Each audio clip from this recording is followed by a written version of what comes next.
Assalamualaikum warahmatullahi wabarakatuh. Sebelumnya, kami akan mempresentasikan pembentukan naskah akademik mengenai adaptasi kebiasaan baru dengan penerapan protokol kesehatan di daerah Kabupaten Gresik. Nama saya Zarotun Nisa, NIM 2019 1011 03 11 212.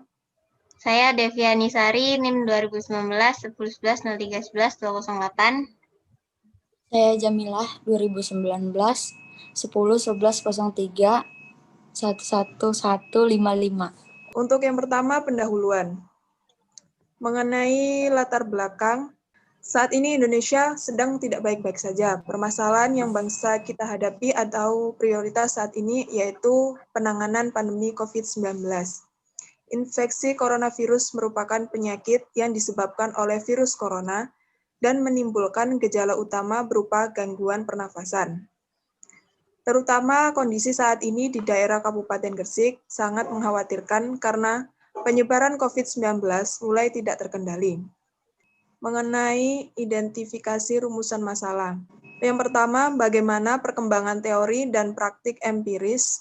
Yang kedua, bagaimana analisis dan evaluasi peraturan perundang-undangan. Yang ketiga, apa yang menjadi pertimbangan atau landasan filosofis, sosiologis, yuridis, dan pembentukan raperda tentang adaptasi kebiasaan baru. Yang keempat, apa yang menjadi sasaran, jangkauan, arah pengaturan, dan ruang lingkup materi muatan yang perlu diatur dalam raperda. Tujuan penyusunan naskah akademik untuk merumuskan masalah-masalah yang terdapat dalam rumusan masalah mengenai protokol kesehatan, dan kegunaannya penyusunan naskah akademik adalah sebagai acuan atau referensi penyusunan dan pembahasan rancangan peraturan daerah atau raperda di daerah Kabupaten Gresik. Mengenai metode penyusunan naskah akademik, metode yang digunakan dalam penyusunan naskah akademik ini adalah metode yuridis normatif. Metode yuridis adalah penelitian hukum kepustakaan yang dilakukan dengan cara meneliti bahan-bahan kepustakaan. Selanjutnya, bab 2 memuat kajian teoritis dan praktik empiris. Yang pertama ada kajian teoritis. Coronavirus adalah kumpulan virus yang bisa menginfeksi sistem pernafasan. Namun virus ini juga bisa menyebabkan infeksi pernafasan berat seperti infeksi paru-paru. Untuk virus corona yang terbaru adalah COVID-19 yang dapat menyebar dari orang ke orang melalui tetesan kecil dari hidung atau mulut yang menyebar ketika seseorang batuk atau menghembuskan nafas. Untuk penanggulangannya yang pertama bisa menggunakan masker. Tingkat resiko penularan COVID-19 akan menurun jika seseorang menggunakan masker. Yang kedua, dengan mencuci tangan. Mencuci tangan dengan air saja memang lebih umum dilakukan, tetapi hal itu terbukti tidak efektif dalam menjaga kesehatan dibanding dengan CTPS. Yang ketiga, dengan menjaga jarak. Langkah untuk menjaga jarak adalah dengan mengurangi pergi keluar rumah, kecuali untuk membeli bahan makanan atau periksa ke rumah sakit. Yang keempat ada isolasi mandiri.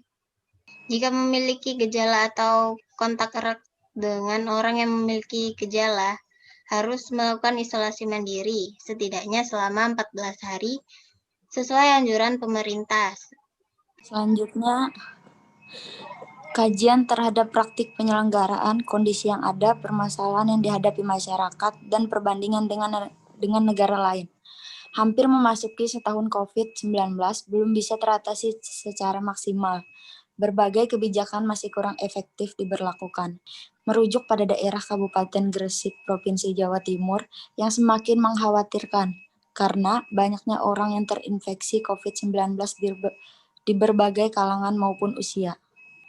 Kita bandingkan dengan negara Korea Utara dan negara Filipina. Kebijakan negara Korea Utara dikutip dari Daily Star. Warga Korea Utara yang tidak memakai masker harus menjalani 3 bulan kerja paksa. Sedangkan kebijakan di negara Filipina, Presiden Filipina Rodrigo Duterte mengancam akan menangkap setiap warganya yang menolak menggunakan masker serta enggan menjaga jarak sosial di tengah penularan pandemi COVID-19.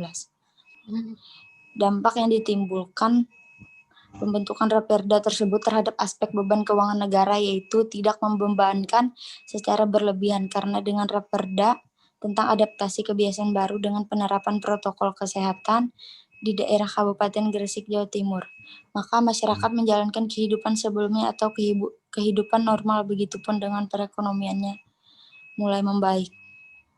Kemudian bab 3 mengenai evaluasi dan analisis peraturan perundang-undangan terkait. Analisis materi muatan peraturan perundang-undangan Undang-Undang Negara Republik Indonesia 1945. Yang pertama, Undang-Undang Negara Republik Indonesia 1945, Amandemen keempat, memuat jaminan konstitusional hak memperoleh pelayanan kesehatan sebagai salah satu hak asasi manusia. Sebagaimana tertuang dalam pasal 28H ayat 1 yang berbunyi, setiap orang berhak hidup sejahtera, lahir dan batin, bertempat tinggal dan mendapatkan lingkungan hidup yang baik dan sehat, serta berhak memperoleh pelayanan kesehatan. Hak atas kesehatan adalah tanggung jawab negara, terutama pemerintah, sebagaimana ditegaskan dalam pasal 28I ayat 4 yang berbunyi, perlindungan, pemajuan, penegakan, dan pemenuhan hak asasi manusia adalah tanggung jawab negara, terutama pemerintah. Landasan filosofis. Kesehatan merupakan hak asasi manusia dan merupakan salah satu unsur kesejahteraan yang harus diwujudkan sesuai dengan cita-cita bangsa Indonesia, yang disebutkan dalam Undang-Undang 1945 pasal 28H ayat 1. Yang kedua, landasan sosiologis. Dari fakta yang ada tergambar bahwa penanganan COVID-19 dilakukan dalam berbagai aspek, mulai dari aspek ekonomi, sosial, hukum, dan beberapa aspek lainnya yang bersentuhan langsung dengan masyarakat. Saat ini kebijakan pemerintah yang sangat bersentuhan langsung dengan masyarakat mengenai pembagian sembako, bantuan langsung tunai atau BLT, keringanan pembayaran kredit, sampai dengan subsidi listrik.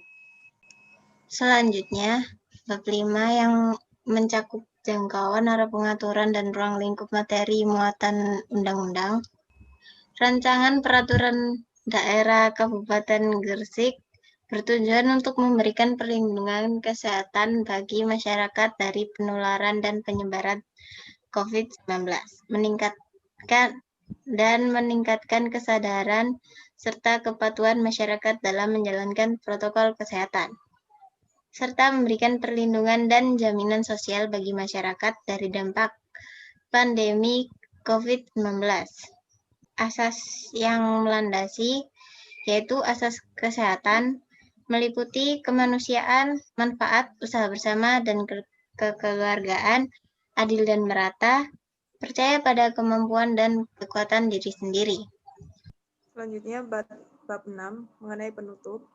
Kesimpulan yang pertama, pembentukan Raperda menurut nilai-nilai Pancasila dan pembukaan Undang-Undang Negara Republik Indonesia 1945 tercermin dalam Pancasila kedua dan Pancasila ketiga, serta pasal 28H ayat 1 Undang-Undang Negara Republik Indonesia 1945. Yang kedua, tingginya kasus COVID-19, perlunya pemenuhan atas kebutuhan dasar bagi masyarakat sekarang yang menjadi tanggung jawab pemerintah dan pemerintah daerah.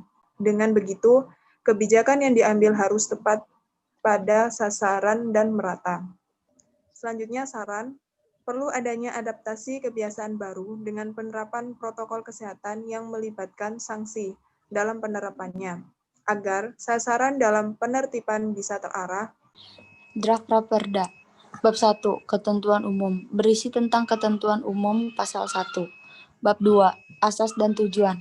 5 asas adaptasi kebiasaan baru dengan penerapan protokol kesehatan. Pasal 2. Tujuan pelaksanaan pasal 3. Bab 3. Pencegahan.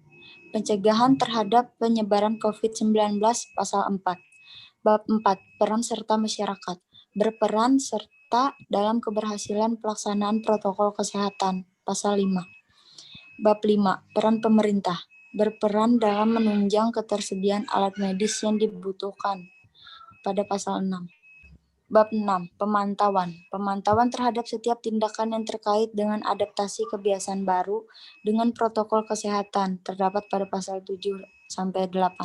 Penanganan yang dilakukan terdapat pada pasal 9. Bab 7. Sanksi administrasi. Berisi hukuman bagi para pelanggar protokol kesehatan terdapat pada pasal 10. Bab 8.